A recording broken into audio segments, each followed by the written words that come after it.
This is Doug DeMuro, and today we're going to talk about the cars that surprised me the most. These are the cars that I arrived to film the video review with them, and they were a lot better than I expected they would be. This often doesn't happen. Usually the cars are about what I would expect. Sometimes they're more disappointing than I would expect, and I did a video on those cars recently, and I figured since I'm talking disappointing, might as well talk surprise in a good way. So let's talk about the 11 cars that surprised me the most. Today's video is sponsored by Cars and Bids, which is my online car auction website for modern enthusiast cars. So far, Cars and Bids has hosted more than 20,000 car auctions of special, cool, and interesting cars like this, and this, and this, and this. So, if you're looking to buy or sell an enthusiast car, do it on Cars and Bids. Okay, so the 11 cars that surprised me the most when I went to review them. Now, before I get into it, two things. One, this list is alphabetical. I did not rank them, but they all were wonderful, pleasant surprises. And number two, I did a video on this topic already about 4.5 years ago in early 21. So this video is only going to cover the cars since that video happened. So these are the cars that I went to review and wasn't sure what to expect or expected one thing, and they were much better than I thought they would be. The cars that surprised me the most in a good way. And we begin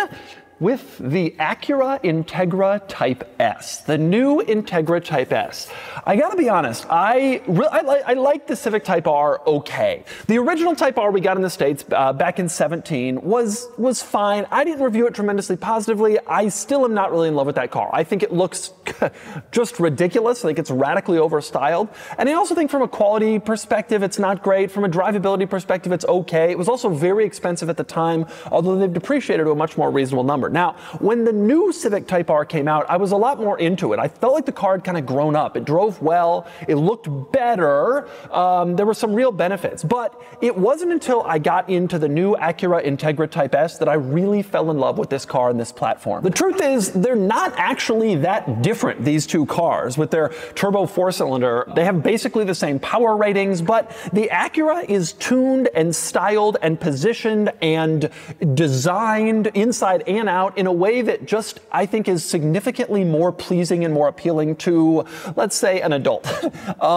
In the world of hot hatchbacks and performance cars like this, a lot of them are kind of frenetic and crazy, like the Ford Focus RS, and I like that. But I was really impressed with the fact that they took the Civic Type R, which really is still kind of like a crazy tuner car to a large extent, and made it such a serious, nice, but also good performing, like credible vehicle. I still, when I see an Acura Integra Type S on the road, I still like turn my head and look. I watch them. I think they're really cool cars. I still do.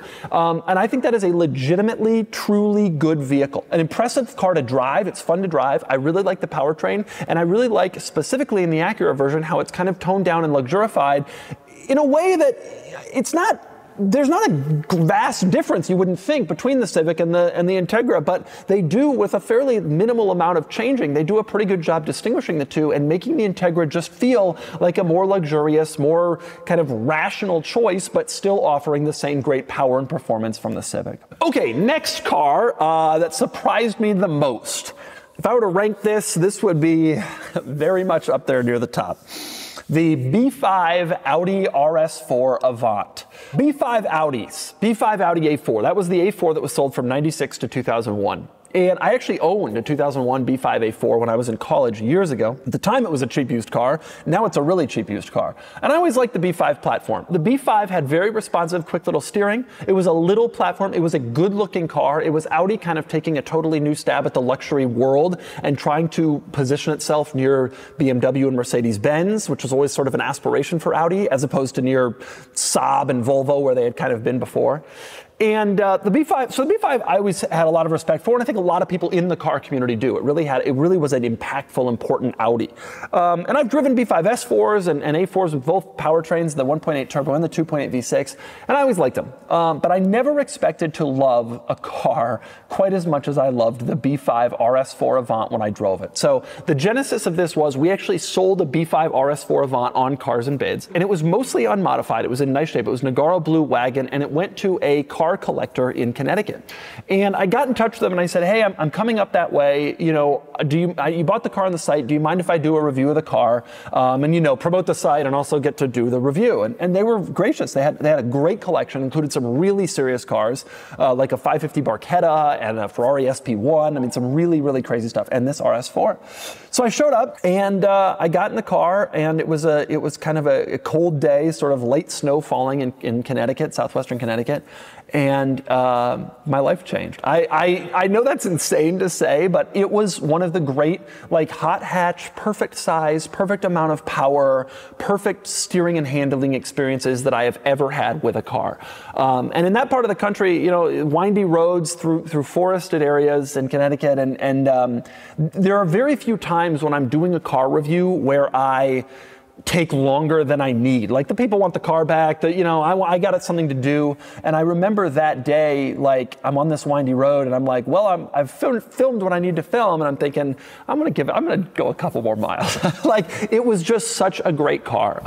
The steering has always been tight and communicative in B5s. It was better than that in the RS4. It was fantastic. The handling has always been pretty good in B5s because they're small cars and they had good kind of sporty suspension, but it was better than that. It was even tighter in the RS4. The powertrain was fantastic, truly, truly excellent. It was a twin-turbo V6, and it was developed by Cosworth. At the time, Audi owned Cosworth, which was like a very short period of ownership, and I think they developed only this one car, and then they cast them aside. But the powertrain was truly excellent, and I've always loved that interior. I've always loved the way those cars look. They're very subtle, they're very simple, and it was just a really magic driving experience. You know, it's like when you drive an E30 or an E46 and you drive a 325i, and you can feel in this chassis that there's something very good here. There's something special, but a 318i E30 or a 325i E46 is not anything special. And then you drive an M3 and you think to yourself, wow, it awakened it. And that's exactly how I felt about the RS4, except honestly, I've driven all those BMWs and this felt even more impressive. The clutch was great, the shifter was great, I mean, it was just perfect. For me, the size of car I like, the power amounts that I like, it was just perfect. And I had an RS2 at the time, which was that car's predecessor, and I not long after that, I sold the RS2. I realized I would never live up in my mind to what the RS4 did. Now, you might be thinking, why don't you get one?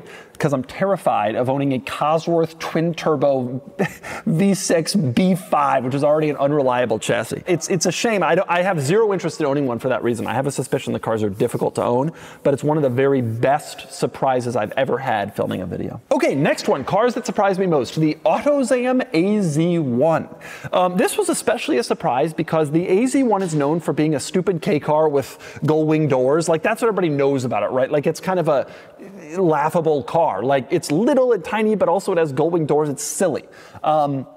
And that's what I knew about it. And so I went to review one, and the thing that really impressed me is it's actually a pretty good car to drive. The Autozam AZ-1, it's not the fastest thing in the world, obviously, because it's little and it has to stick to the K-car restrictions on engine size, but it's actually pretty fun. It has really great, really communicative steering. It has a fantastic shifter and shift action. Honestly, the shift action reminded me of some of the very best cars shift actions that I have ever driven in my entire life. Like, it was just absolutely perfect, which makes sense. It was a Mazda from the late 80s. I mean, these are the people who gave us the Miata, right? These people knew performance. And I shouldn't have been so surprised as a result of that, but I was. And I really came away from that thinking, you know, if this was a little bigger and maybe left-hand drive, both things to make it more practical, I think this car would be like something I would consider owning. The gull-wing doors are a gimmick. That's what everybody talks about. But from a driving perspective, it really is excellent. And I will say, I later drove the BC versions of the ABC K-car sports cars, which was the Autozam, the Honda Beat, and the Suzuki Cappuccino. And I drove the Beat and the Cappuccino later. They weren't as good. They're both great, and the Beat is the better of the three cars because it's the largest and the most practical and the easiest to use. But from a pure driving perspective, the AZ-1 is better, do you think? Okay, next up, alphabetically, cars that surprised me most. This was a recent one, maybe a year ago, and I still think about it a lot. Maybe in the fall, I don't remember. I still think about it a lot, and that is the Ferrari 456.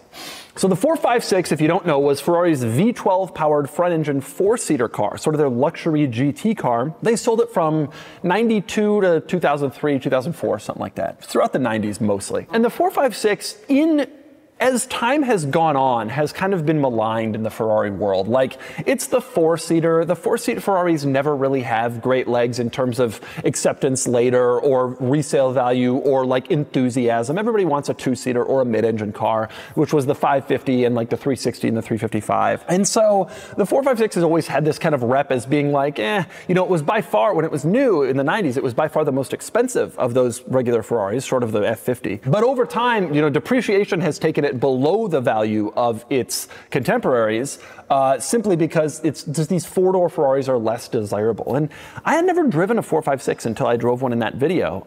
And I remember in my mind, the 456 is this lesser Ferrari. You know, you can get them for like 40 to 60 grand in kind of rough shape, and they're not tremendously expensive, and they're not beloved. And I got in and drove it, and I was absolutely astonished. Like, I was totally blown away by just how wonderful it was to drive. And it shouldn't have astonished me. It's a Ferrari. Of course it's going to be great. But the reputation that car carries is sort of the bad one. But, you know, the bad Ferrari. Like, oh no, how bad could that be, right? It was really an excellent car. The power was great. The engine was fantastic, smooth, powerful, sounded great. The steering and handling was actually excellent. It is the big four-seat luxury Ferrari, but it's still a Ferrari. They know what they're doing, and it really was wonderful to throw around. And the 456 is a relatively unreliable car. So once again, I came away thinking I would love to have one of these, but they're a little sketchy to own. However, I really truly enjoyed that experience, and if they were more reliable, I think I would consider pursuing that myself. I've always considered the 456 to be beautiful. I think its lines were fantastic, simple, clean. And the thing that always kind of put me off of it was this reputation they had for not being the best. And when you really get behind the wheel and drive it, and I kind of pushed it around here, there's some nice curvy roads, and I really had some fun with it. And I was surprised at just how great it was. I think the 456 is better than you'd think. And if you're interested in a 550 or a 575, but you're seeing that market kind of get away from you, which it is, it's becoming very expensive to get one of those cars, the 456 is a pretty good alternative. Frankly, it's less common, and I think it's not just as fun, but more exciting than you might imagine. And in the same vein, next car that surprised me most, the Ferrari Mondial T. I reviewed a Mondial T that we sold on the site a while ago, a year and a half ago, maybe 2 years ago. And it was surprisingly excellent. The Mondial, for those of you who don't know, has always had this reputation of being the least Ferrari. You know, I say the 456 was is kind of known as the lesser Ferrari in its era. Well, in the Mondial's era, which was kind of throughout the 1980s, it was known as the really, like how the California is perceived today, like this entry-level Ferrari that isn't a real Ferrari, and they only sold it to make some extra money, but the enthusiasts focus on the real Ferraris, and the Mondial was for, you know, all the people who wanted to pose and show off. Maybe true. But in today's world, where speed is common in every car, Teslas do 0 to 60 faster than any Ferrari from the 80s, 90s, or 2000s. Speed is common. Performance is common. The thing that is uncommon is a gated V8 manual Ferrari. And, you know, every Ferrari from that era is now considered to be slow. You know, back then they'd look at the Mondial and say, that's slow, but the 348 is fast. Well, these days, they're all slow. But they have these gated manuals. They have this great sound. They have this kind of cool, old school feel. And driving around in the Mondial, I was impressed with it. Now, the T was the last version of it and the best version of it. Earlier Mondials had less power. They were worse in a lot of ways. And so it's not surprising that I enjoyed the best one. But I will say, in all honesty, I was really impressed with just how much fun I had on the Mondial T. Once you take speed and performance out of the equation, it's surprising how much fun you can have driving a car that just gives you an experience. And if we're being honest, in basically any 80s, 90s, and 2000s kind of car at this point, you're taking speed out of the equation. Maybe not 2000s, but 80s and 90s stuff, they're all slow by modern standards. And so then you start to look for the experience. And the Mondial T gives you a V8 manual mid-engine Ferrari experience. It's not the most beautiful, it's not, you know, the fastest or the most fun, but you also don't pay the most money. It's a pretty affordable thing to get into a Ferrari that's surprisingly enjoyable. Okay, next one, cars that surprised me the most. This one is probably going to surprise you the most that I would include it on this list. But it really did surprise me, and that would be the Lamborghini Diablo SV. I drove one of these for a video. Again, we sold it on the site. I drove one, I don't know, maybe a year ago. I shouldn't I'm embarrassed almost to be surprised by this car, because I've spent the last 2 years, year and a half since I bought my Countach, railing against how people complain about how these cars are bad to drive. Really, they're amazing to drive. The experience is unlike anything else. They're so special and awesome and incredible and amazing. And I just laugh at the fact that people say these cars are bad to drive. And it's so stupid. But in my mind, that applied to the Countach, but the Diablo was still bad to drive. You know, I've only ever driven a Diablo 6.0, which was the very final version of it. That was an amazing car to drive, but the early ones, people say they're bad. I just assumed it was true. And then I got in this SV, and I was just blown away by how much fun it was. And if I'm being totally honest, the SV was a lot more fun than my Countach to drive, from a pure driving perspective. Not the experience, not the look, not the feel, not the sensory thing, just from a driving perspective. And it should be. It was newer, right? Like my Countach is an 83, the Diablo's a 98, but the Diablo is incredibly smooth. The powertrain is great. The feel, the shifter, the steering, the handling is actually really incredible. And you know, I think these Lamborghinis got a bad rap over a long period of time. They were owned by people who were not car enthusiasts. The Lamborghinis in the 80s and 90s were kind of the drug dealer, you know, show-off type cars, whereas Ferraris were for the enthusiast. Frankly, I find that that's changed a little bit now. I think that both cars are kind of more for the show-offy people, and the enthusiast is sort of absent from neither now, which has given old Lamborghinis the opportunity to kind of catch up to Ferraris in terms of the way they're viewed from an enthusiast perspective. You know, neither brand has this monopoly on the enthusiast anymore, the gentleman driver. And so I think that the Lamborghinis got a bad rap. That's mostly how people saw them, was these ridiculously styled show-off cars, and nobody really paid that much attention to the way that they drove. You know, it wasn't really the forefront of what people talked about with Lamborghinis. But getting behind the wheel now and experiencing them, once again, speed is not the main thing we're focused on. We're focused on a lot more stuff now, the sound, the feel, the experience, and the Diablo delivers in a really impressive way. And I was really surprised to drive that car and get hit in the face with the concept, the same concept that I had with the Countach, which is, actually, this is a pretty good driving car if you give it a chance. It's really kind of a nice thing to drive. Now, I still think the Countach wins in terms of like the way it feels, the way it looks, just the sheer insanity and wow factor. It sort of is like the ultimate supercar in a way. But the Diablo was an evolution in a pretty nice way. Like, it actually drives pretty well. It's fun to drive. It's fun to use. And I now have a totally different opinion about all of these old Lamborghinis. So many people have so many things to say about these cars that isn't necessarily rooted in reality. Oh, they're unreliable. They're hard to work on. They're difficult to maintain, whatever. Having owned one now for a while, and now having driven more and more of them, I'm really starting to get the sense that we were kind of wrong about these cars. And there are days when I sit and wonder, should my entire vehicle fleet be a Countach, a Diablo, and a gated Mercy? Like, those are really, really great cars. And I'm surprised every time I get behind the wheel of an older Lambo just how great it is, contrary to the general, you know, thought about them. I'm really hoping there can be a reframing around how those cars are to drive in the next few years as more enthusiasts start coming back to Lamborghini, as they already are, and realizing just how special those cars are. And the Diablo SV was a good example. Okay, next up, cars that surprised me the most. Remember, alphabetically. Next one is also a Lamborghini, surprised me in a totally different way, and that would be the Lamborghini Huracan Sterrato. This is the off-road version of the Lamborghini Huracan. I gotta tell you, I'm not a big enthusiast of modern supercars, to be totally frank. I drive them in the videos. I'm very passionate and positive when I review the cars in the videos, because I know that the type of people buying these cars, I know what they're looking for. And so I'm able to say, yes, this one drives great. Yes, this one is amazing. Yes, this one is fast. Yes, this one is cool. But from a personal perspective, I like the older stuff, right? I like the manual transmission, you know, mid-2000s or older kind of stuff, the analog cars. And so I go to the Huracan Sterrato press launch, and I'm thinking to myself, you know, I don't get into this kind of stuff. Like, it's just not my thing. I'm not going to love this car. I'm going to do the video, but whatever. I just am not been conditioned to love new supercars. And I was absolutely blown away, in love, astonished with the Huracan Sterrato. It is so cool. First off, the concept of an off-road Lamborghini is so cool. Like, a Lamborghini off-road safari-style sports car is such a brilliant and crazy one. And then the way that they did it was pretty nice, like a roof basket and driving lights and flared non-body colored fenders and all-terrain tires. Like, it was a really pretty well-done car. Frankly, I would have preferred actually 2 more inches of ground clearance and maybe even a little bit more like skid plating and stuff, but it was a good effort. And I was astonished. I thought to myself, this is the first time since the era, right, with the manual transmission supercars, when that started to die out in the late 2000s, where a brand new car has moved me in a really big way, where I'm sitting here thinking this thing is just cool. It's something I want. I think to myself a lot, like, I wish that I had been able to buy cars in the era of those cars. Like, imagine taking delivery of a Carrera GT new or a 4 GT or any of those cars. It would have been so special. And the Sterrato was the first car that really moved me like that in 15 years. And I ordered one as a result of that. I was working with the Lamborghini dealer and ordered one. They gave me the build and I spec'd it out like I wanted it. I was thinking, this is my chance to order a supercar. The V10s are gone. The plug-in hybrids are coming. You know, they're all automatics. Can't do anything about that, but this is it. If I ever want to do this, like, this is it.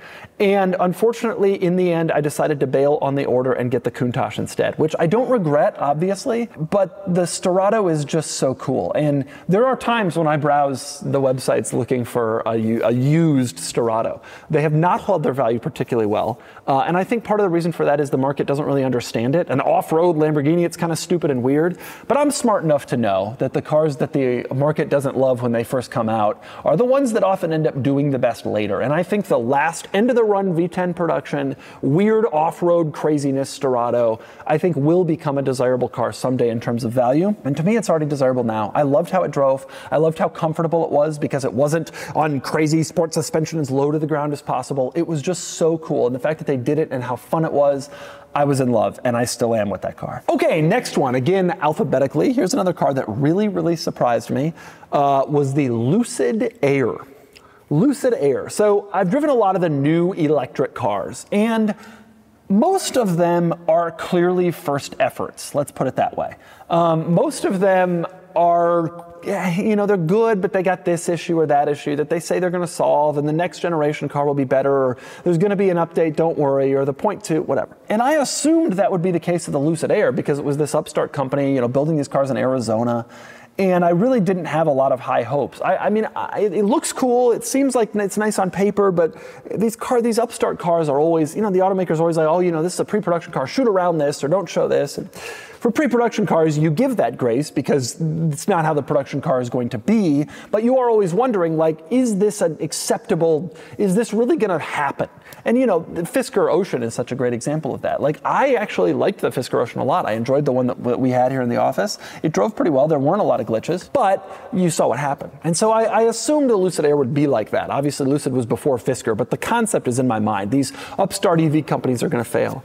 And I drove the Lucid Air, and I was astonished. I thought it was excellent. I got in, the beautiful interior, excellent technology. Like, it's a car that has actually been really well thought through by people who think well. And I was then and still am really, really impressed with the way that car drives, the way it looks, the way it feels, the quality, the interior, everything about it. Really seriously impressive car. And for an upstart EV company, that's surprising. Now, the market has not been tremendously kind to the Lucid Air. They've not been really popular. Sales have been encouraged by the subsidies and incentives from Lucid, and used values have absolutely tanked. But from the perspective of just someone who enjoys a nice luxury sedan and driving that car, I was really impressed with it, and I still am. Okay, 3 more cars that really surprised me. One of them, again going alphabetically, the new Porsche 911 ST. I just finished talking about how I'm not into modern exotic sports cars, and none of them ever impressed me anymore, and it's not really my thing. And then I mentioned the Sterrato, and the 911 ST is the same exact situation. I drive a lot of variants of the new Porsche 911. A lot of variants of the new Porsche 911.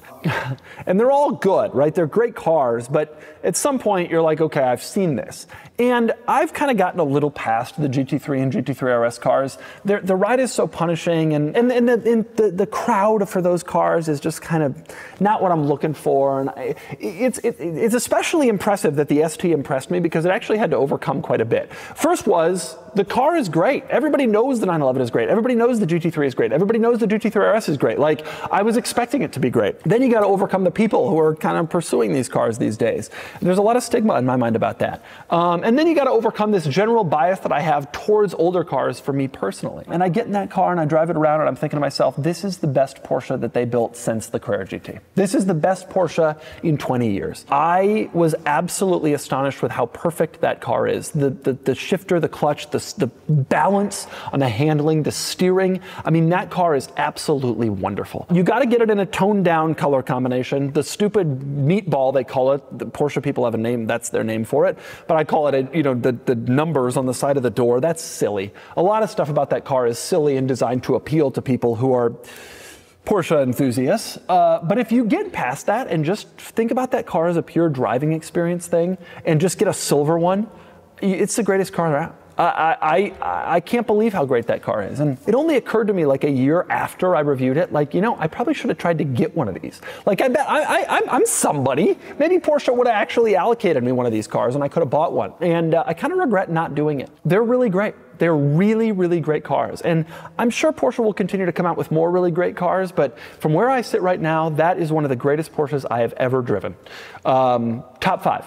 And, I got a list of like 4 or 5 Porsches that I truly, truly love. 996 GT2, 993 Turbo, obviously my car. The ST is on that list. It was a really fantastically special car. I was impressed. I was surprised because I know it's going to be great, and it was really, really excellent. Okay, next on the list of cars that surprised me the most, this one will be the most surprising to you and probably the biggest lightning rod of this whole video, the new Subaru WRX. Okay. Subaru has been going away from making the WRX, obviously. They used to do a hatchback, they used to do an STI, they used to have a wide lineup of manuals, it used to be manual only. Now, over the years, they've not really done a lot in terms of changes and improvements to the car. They got rid of the hatchback, they prioritized the CVT automatic more, they got rid of the STI. Like, it's clear Subaru is kind of trying to get out of this game, but it represents just enough sales that they're staying in it. And so the Subaru community has kind of started to turn against the WRX. And Subaru didn't help themselves out very much in 2021 when they came out with the new one that looked questionable. And so you already had the enthusiasts who loved the car are starting to get biased against the new one. Then you come out with a more unusual look, and the car was just hated in a way that 20 years from now it'll be hard to describe to people. So I'm like, all right, this car's not going to be good. And so I go to the launch to drive it, and I absolutely fell in love with that car. Subaru just knows how to build this car. Like, they've refined it and improved it over so many years. They came out in the early 90s in Japan, and they're just great cars. They've always been, and they've always been improved. And the new one isn't particularly attractive. I absolutely mourn the loss of the hatchback and the STI. But if you get in that new WRX with a manual transmission and just sort of go for it, it is great communicative steering. It's a great shifter and clutch. The powertrain, I think, is still absolutely wonderful. And the newest one has the best version of it yet. It is so good in the mid-range. It is so potent. It is so smooth. The flat engines do that. I'm in love with that car. I'm in love with that powertrain. And I was really, really, really impressed with exactly how that car drives. After driving it and falling in love with it, I have kind of now started to come around on the looks, because I see one and I think, I know how you drive. You drive well. And I kind of am okay with how you look, knowing that you drive so well. Oftentimes when I meet people on the street, they come up to me, they say they have a new WRX, and they kind of apologize, like, oh, I got a new WRX. I know it's not the best. I totally disagree with that. I think it's a really, really, really special car. I love them. I love how they drive. And I worry this might be the end of the line for the WRX based on how Subaru has kind of pared down that lineup over the years. And it would be a shame, because they've given us the best one now. Controversial opinion, but I really believe it. Okay, final car on my list of cars that surprised me the most. This was definitely a surprise. That would be the Xiaomi SU7. So a couple of months ago, some Chinese folks came here and they brought me some Chinese cars to review. There was an MG, there was an SUV that's coming up still. The video hasn't gone up yet. And then there was the Xiaomi SU7, which was a luxury performance car, fully electric, absolutely a fantastic experience. The steering and handling could have used a little bit of work. Some of the fit and finish wasn't perfect, but generally speaking, it was excellent and absolutely would go toe-to-toe with Tesla and probably would beat Tesla from everything's perspective, including pricing.